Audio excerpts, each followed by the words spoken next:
généralisé, surtout aggravé dans les territoires de Djougou et celui de Irumu. Bien sûr, à Mambasa aussi, il y a de l'insécurité et à Mahagi. Donc il n'y a que Aru pour le moment qui est plus ou moins épargné. Alors, puisque la communauté Emma est la principale cible des différents groupes armés, il est important que les Emma puissent partager d'abord l'information sur ce qui lui arrive.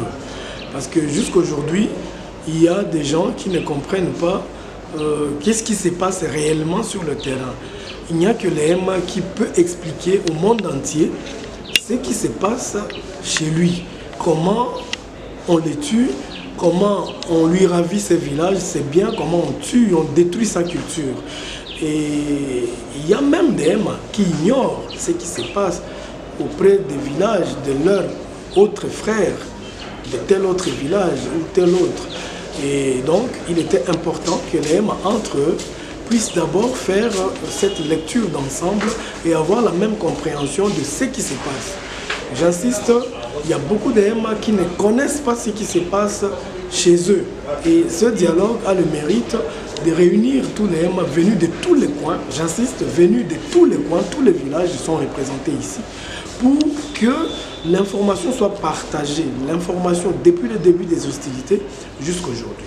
Et donc, ce dialogue a sa place et nous comptons sur les résolutions de ce dialogue pour porter le désiderata de peuple Emma au monde entier. C'est une façon de boycotter le dialogue. Quand ils ont appris que les Emma sont en train de faire un travail pour pousser l'État à prendre ses responsabilités, ils ont attaqué les villages Emma pour démoraliser nos frères qui sont dans ce cadre pour travailler.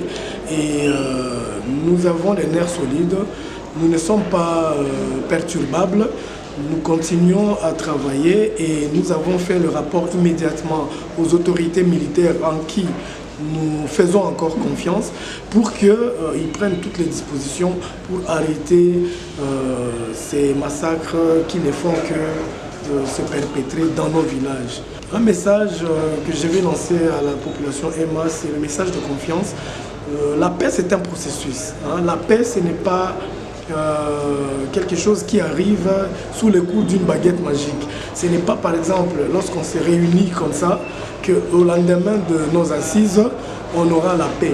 La paix, c'est un processus. Nous sommes en train de cultiver les bases pour construire ensemble la paix.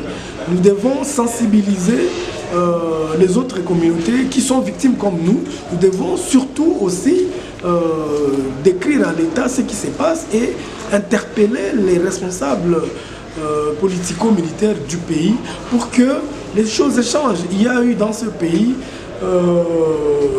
une décision du chef de l'État pour décréter l'état de siège. Et l'état de siège avait pour objectif justement d'arrêter les massacres, de refaire la vie en Ituri. Mais aujourd'hui, nous avons l'impression que c'est le chaos total. Donc avant l'état de siège était encore mieux que pendant ces moments de l'état de siège. Et c'est pour cette raison que nous continuons à exiger des autorités de l'état de siège une conscience et le travail qui leur avait été attribué, ils doivent l'exécuter correctement, sinon nous allons nous dire nous ne voyons pas l'intérêt de cet état de siège.